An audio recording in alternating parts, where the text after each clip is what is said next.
Ya, Salum. Jadi Wahyu pasal 16 ini adalah perang rohani. Berdasarkan pengetahuan kita di Wahyu pasal 18 sebelumnya, penyatuan agama gereja ini dan politik dunia dan perdagangan. Makanya ini perang rohani dan perang dagang. Makanya disebut agama politik, meritokrasi. Berjabat tangan dengan ilmu sihir. Ini sebenarnya.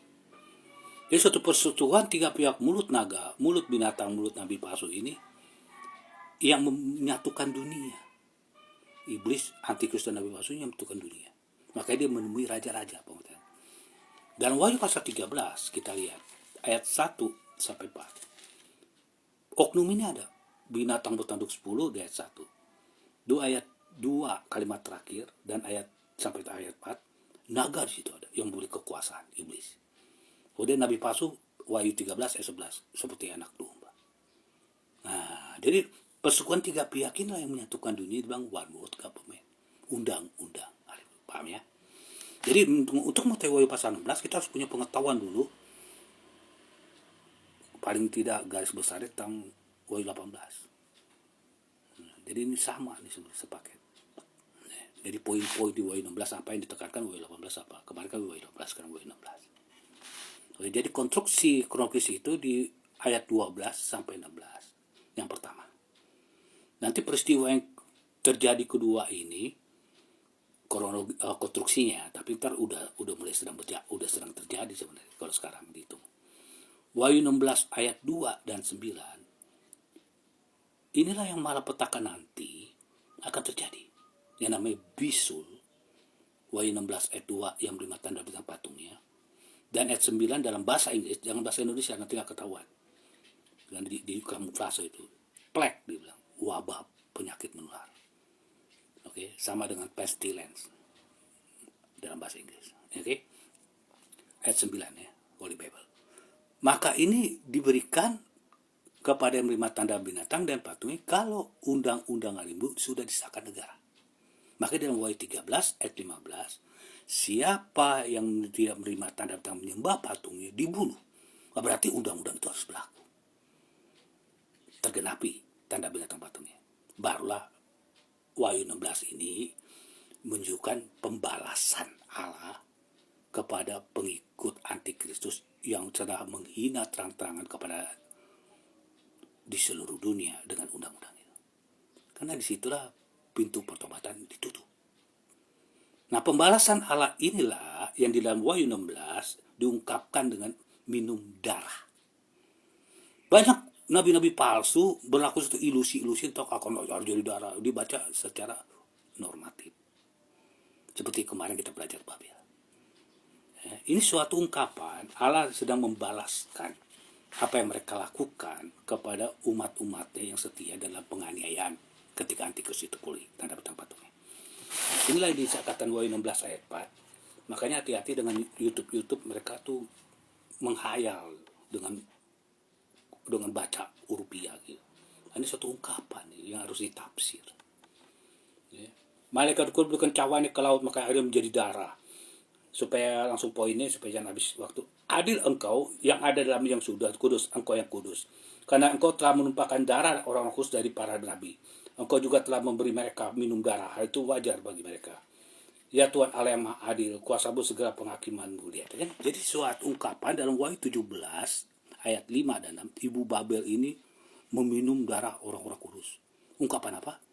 Ungkapan dia mengenai umat Tuhan pernah terjadi dalam pertengahan dan akan terjadi lagi. Jadi suatu ungkapan. Jangan kalian terjebak dengan dongeng-dongeng manusia. Di YouTube banyak sekali. Jadi seolah-olah Arabia yang darah. Ini suatu ungkapan. Itu pembunuhan. Oke, makanya hati-hati lihat membuat yang palsu. Dunia ini kepalsuan banyak. Agama-agama ini. Ajaran semua palsu. Kalau nggak mungkin kalian tuh terjebak dengan COVID, Ukraina Rusia, dengan berita-berita TV semuanya. Itu kebohongan yang dijual. Dunia ini aman. Saya ingatkan dunia ini aman. Karena jangan dulu rusak bumi dan laut sampai semua hambala dimatikan di Wahyu 7 ayat 3 lihat. Ya, jadi kalau kita lihat Matius 24, lihat masalahnya. Masalahnya sudah terjadi itu. Perang Dunia Pertama, Perang Dunia Kedua. Enggak, terus itu aman sampai digenapi dulu undang-undang Minggu, tanda bintang patungi gitu loh. Mulai besok jangan percaya lagi. Ya, bencana-bencana alam lah, inilah ya. Semua itu kebohongan. Kita tahu sekarang zaman teknologi Meta AI. Anda lihat aja bagaimana mereka bisa menguasai saya punya akunnya. Oke. Jadi Wahyu 16 ini kemudian setelah dia ngasih ungkapan pembalasan Allah kalau mereka menerima tanda patungi dengan dibalas dengan bisul dan penyakit ular ayat 9. Kemudian dikatakan malaikat yang ke-6 menumpukan yang kemarin orang ke-9.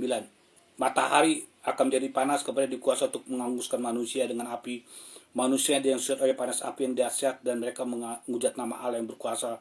Malah kata mereka juga memuliakan malaikat yang merupakan cawannya ke atas tata bidata. Nah, matahari menghanguskan mereka. Ini ungkapan. Makanya suka bilang apa? Kain makceng. Itu kebohongan dunia dan gereja sebenarnya. Itu dongeng semuanya. Ya, terus dibikinlah katanya panas dan begitu-begitu dia bilang tumbuhin pohon-pohon hijau kan gitu ya. Ini ungkapan firman dan Roh Kudus itu disimpulkan seperti matahari. Ya. Untuk terang di siang hari, bulan untuk di malam hari dengan bintang. Firman-Mu terang bagi jalanku. Di dalam 2 Petrus 3 ayat 7 dan 10, firman itu akan menganguskan api dan bumi, penghakiman. Begitu juga Roh Kudus. Ya. Oke, jadi dia artinya mereka yang selama pintu pertobatan dibuka sekarang ini, sebelum undang-undang ada minggu tanda bintang patungi digenapi, ya dipanggil-panggil, diingat-ingat nggak mau dengar. Nah, ya terus diungkapkan Allah dengan air jadi darah itu suatu pembalasan dia yang menerima tanda bintang patungi bisu dengan penyakit menular. Nah, firman ini menghukum. Karena sisi sebelumnya Allah menuntut umatnya untuk memberitahukan. Dan itu sebabnya Amos 3:7. Tidak satupun Allah lakukan tanpa diutus utusannya. Ya, jadi itu maksudnya matahari menghanguskan. Okay? Kalau dibilang gelap, kemudian dibilang malaikat kadang bukan cawannya ke atas tata itu kepada menjadi gelap dan gelap, tahu gelap. Ini makanya banyak dibohongin kali, kegelapan dunia lah begini, ya kan banyak dongeng mereka. Kalau Anda belajar ungkapan Alkitab bukan begitu maksudnya. Ya, makanya kalian ikutin saluran publik itu yang saya bawakan. Jangan saluran publik mereka. Ya, saya bukan butuh follower supaya kalian tahu aja. Ya, makanya follower saya dikunci, diambil, saya nggak peduli. Yang saya tahu semua orang ikutin saya buat data follower. Itu yang saya tahu. Karena saya sudah dikenal 20 tahun pengajar, bukan apa-apa. Penduduk yang dipercaya. Saya dipercaya penduduk bumi. Amos 8, kalau kita lihat, ayat 9, pada waktu aku membuat matahari terbenam siang hari, bumi menjadi gelap. Suka gak lihat nubuatan mereka gitu? Ketika lihat Wahyu 16 kan, wah gelap, apa tujuku gelap. Enggak, bukan itu ungkapan. Maksudnya, kalau terang itu firman, gelap, makanya mereka akan haus dan lapar akan firman Tuhan. Baca Amos 8. Ya, gitu ya. Jadi kalian baca sendiri. Itu makanya menafsirkan itu ungkapan, jangan mengapa itu tulis 1 Korintus 4:6. Jadi ayat kepada ayat. Kalau mereka comot sendiri, maka dia menghayal. Kata jadi kegelapan.